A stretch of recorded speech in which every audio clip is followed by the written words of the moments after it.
যারা শেখ হাসিনার মেয়েকে তার শোরুমে নিয়ে শো করছেন, একজন ডায়মন্ড ব্যবসায়ী, তিনি ছিলেন তখন শেখ মুজিবুর রহমান এবং শেখ হাসিনা তাদের স্বপ্ন বাস্তবায়নের জন্য নিবেদিত ছিলেন। ঠিক এই সরকার যখন আসছে তত্ত্বাবধায়ক, উনি চলে গেছেন, এখন চলে গেছে খালেদা জিয়া রহমানের স্বপ্ন বাস্তবায়ন করার জন্য মাঠে নেমে গেছেন। তো আমরা কি করবোটা বলেন? এখন এইগুলিকে আমাদের দ্বারা বলা সম্ভব ছিল? এখন তো গলাবাজি কিছুটা করতে পারি, কিছুই করতে পারতাম। জাতীয় পার্টি কি এত জনপ্রিয় পার্টি যে বিএনপির থেকেও বেশি তারা হ্যাঁ, মানে তারপরও কাদের সাহেব, আমি বলছি শোনো, কাদের সাহেব তারা এইগুলি করছে, দালালি করছে বলেই না, অবশ্যই দালালি করছে। নির্বাচন সংক্রান্তকে অগ্রাধিকার দেওয়া উচিত কিনা, না সামগ্রিক সংস্কারের পরে নির্বাচন হওয়া উচিত? রাষ্ট্র কাঠামো যেটি বলা হচ্ছে যে রাষ্ট্র কাঠামোর সংস্কারটা আসলেই প্রয়োজন সুষ্ঠু গণতান্ত্রিক চর্চার জন্য। সরি, ধন্যবাদ। সংস্কার তো যে প্রথমেই বললেন, সায়ন্ত ভাইও বলছেন, লোটনও বলছেন, সংস্কারের কোনো শেষ নাই। ভালো কত ভালো, ভালোর থেকেও ভালো, এত ভালো কিছু চাই আমরা। শেষ পর্যন্ত ভালোতে যে এই যে আমেরিকা বলেন, ব্রিটিশ বলেন বা ফ্রান্স বলেন, যেই সমস্ত দেশে গণতন্ত্র, এই একদিনে হয় নাই, বহু বছরে। একসময় ইউরোপে আঙ্গুর যদি না বলে খেত কারো ক্ষেতের বা কারো গাছের আঙ্গুর, সেই ইউরোপে তাকে মৃত্যুদণ্ড দেওয়া হতো। পাদ্রী শাসিত ইউরোপ ছিল এক সময়। আর সেইখানে এখন সেই ইউরোপে মৃত্যুদণ্ডই নাই। আঙ্গুর তো ভালো, মৃত্যুদণ্ডই নাই। তো এটা পরিবর্তন আসছে, কিন্তু আমাদের এই নষ্টটা করে ফেলছে গত 16 বছরে যে অবস্থা হয়েছে আমাদের। এইটা থেকে উত্তরণ ঘটাইতে এই সংস্কারের মূল বিষয়গুলিকে এইগুলি আগে হাত দিতে হবে, তারপরে ধরেন রাজনীতিবিদদের উপরে ছেড়ে দিতে হবে। সুষ্ঠু সুন্দর রাজনীতি তৈরি হোক। এই দুষ্ট রাজনীতি থেকে আমাদের যদি মুক্তি আসতে হয়, তাহলে প্রথম যে 6টি কমিশন করা হয়েছে, এই 6টি কমিশন যদি ঠিকভাবে কাজ করতে পারে, তাহলে আপনি দেখেন যে মানবাধিকার কমিশন গত, আমি তো মনে হয় যে 10 বছরও মানবাধিকার কমিশন বলতে যেই দেশে কিছু আছে এটাই তো জানি না আমরা। মানুষের অধিকার, এই মানুষের অধিকার নিয়ে প্রত্যেকটা দেশেই থাকে, কিন্তু তাদের কোনো কাজকর্ম ছিল না। অধিকার বলতে গুম হয়ে যেত, খুন হইতো বিভিন্ন, তারপরও তারা কোনো কথা বলতেন না। ওইগুলো পোস্টেড হইতো উপর থেকে, সেই মানে যারা তখন পাওয়ারে ছিল সেইখান থেকে।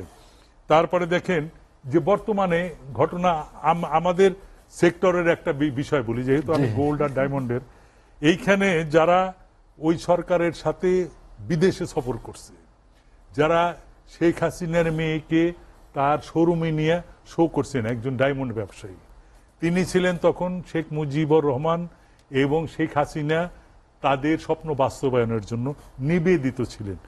ঠিক এই সরকার যখন আসছে তত্ত্বাবধায়ক, উনি চলে গেছেন, এখন চলে গেছে খালেদা জিয়া রহমানের স্বপ্ন বাস্তবায়ন করার জন্য মাঠে নেমে গেছেন।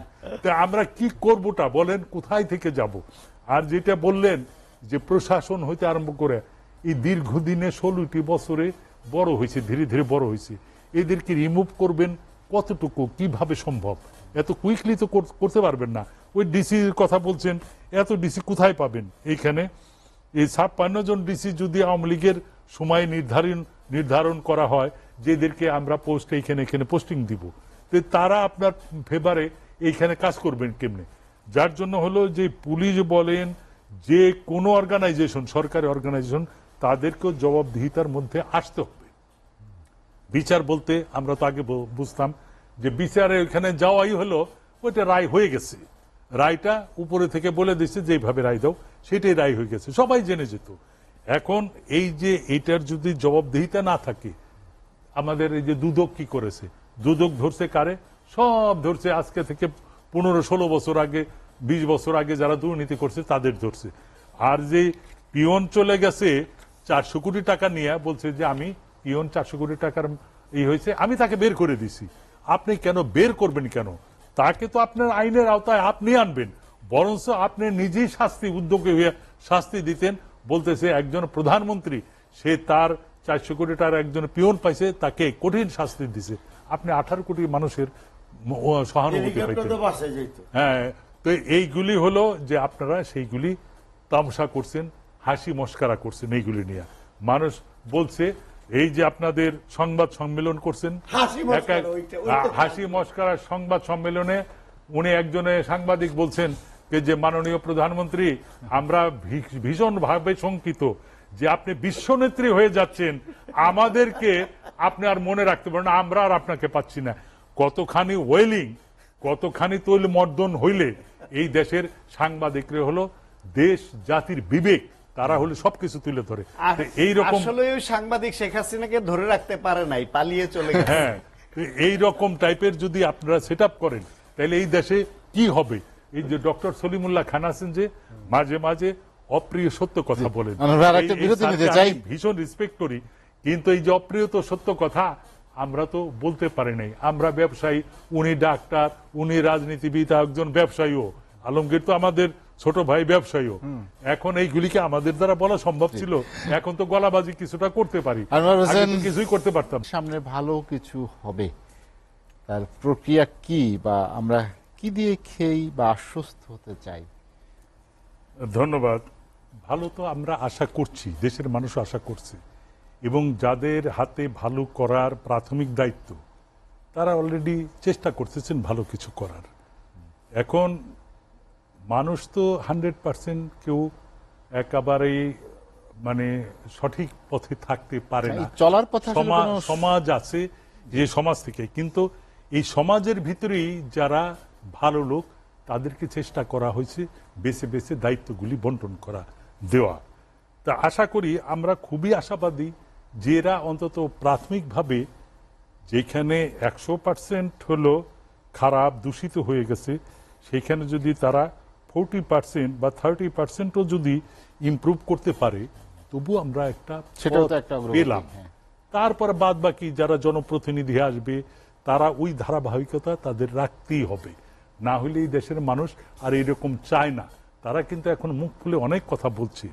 আপনি দেখেন যে একটা সময় দীর্ঘদিন পরে যখন বিএনপি 2023-এ বা 2022-এ যখন বিভিন্ন জায়গায় স্যাংশন দেওয়া হলো আমেরিকা, তখন তারা আবার ঘুরে দাঁড়ানোর মতো একটা সাহস পাইল। এই সাহস পাওয়ার ফলে কি হলো, বিভিন্ন ডিস্ট্রিক্টে, বিভিন্ন বিভাগীয় শহরগুলিতে তারা মিটিং করলো। এমন জায়গায় দেখা গেছে যে নদী সাঁতরাইয়া 3 দিন বন্ধ রাখছে, লঞ্চ টঞ্চ, নদী সাঁতরা মানুষ চলে আসছে। এই যে মানুষের একটা আবেগ, মানুষের আকাঙ্ক্ষা, এই আকাঙ্ক্ষাগুলি তারা তখন চেষ্টা করছে, কিন্তু সেইখানে পারেন নাই। লোটন যেমন বলল যে এই যে 18 জাতীয় নির্বাচনের কথা, নির্বাচনে 14-তে যায় নাই, অনেক অনেক বলা হয়েছিল, কিন্তু যখন যা গেছে তারা, তখন আপনি বলেন, লোটনকে আমি জিজ্ঞাসা করি, জাতীয় পার্টি কি এত জনপ্রিয় পার্টি যে বিএনপির থেকেও বেশি তারা সিট পেয়ে গেল? হ্যাঁ, মানে তারপরও কাদের সাহেব, আমি বলছি শোনো, কাদের সাহেব তারা এইগুলি করছে, দালালি করছে বলেই এরা, না অবশ্যই দালালি করছে। কাদের সাহেবকে আমি ব্যক্তিগতভাবে চিনি, উনি বাণিজ্য মন্ত্রীও ছিল, উনি বিমান ও পর্যটন মন্ত্রীও ছিল।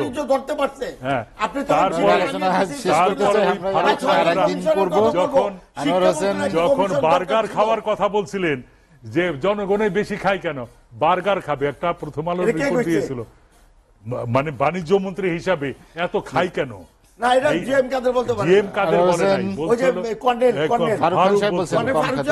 তখন তাকে যখন দিল না, এটা টাইপের না, কিন্তু টাইপালাদের সহযোগিতা করছে।